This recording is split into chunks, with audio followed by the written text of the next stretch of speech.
પાકિસ્તાનના ટુકડા થઈ જશે, બલુચિસ્તાન અલગ બનશે અને ભારત પાક ઓક્યુપાઈડ કાશ્મીર લઈ લેશે. અત્યારે આવા સવાલો થઈ રહ્યા છે.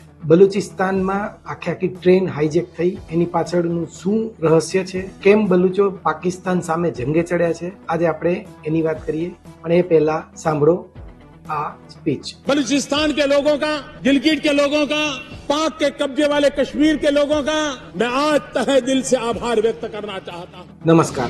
પહેલા ટ્રેન હાઈજેકની આખી ઘટના શું છે એ સમજી લઈએ. બલોચ લિબરેશન આર્મી અને મજીદ બ્રિગેડ આ બંને એક ઝુંબેશ ચલાવે છે. એમણે 11મી માર્ચે એક આખી ટ્રેન હાઈજેક કરી લીધી. બલોચ આર્મીના લોકો, લિબરેશન આર્મીના લોકોએ એમાં 400 કરતાં વધુ જે પેસેન્જર હતા એને બંધક બનાવી દીધા. પાકિસ્તાનની આર્મી અને બલોચ લિબરેશન આર્મી વચ્ચે જોરદાર ગોળીબાર થયો સામસામે પક્ષે, અનેક લોકો માર્યા ગયા. પણ એમનો મૂળ મુદ્દો બલુચિસ્તાનને પાકિસ્તાનમાંથી મુક્ત કરાવવાનો છે.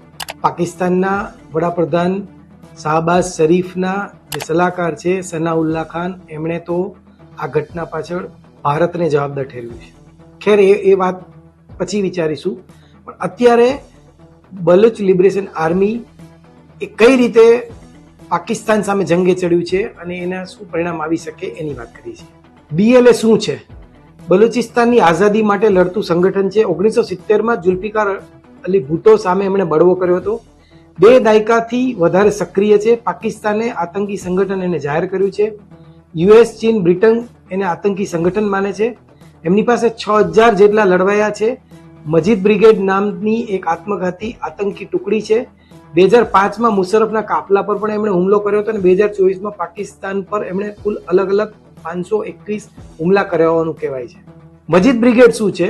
એ BLA નું જે પેટા સંગઠન છે, જે મજીદ લંગોના નામે 2011માં બન્યું હતું અને આત્મઘાતી હુમલામાં માહિર કહેવાય છે. અને જુલ્ફિકાર અલી ભુટ્ટોને મારવાના પ્રયાસમાં મજીદનું પણ મોત થયું હતું.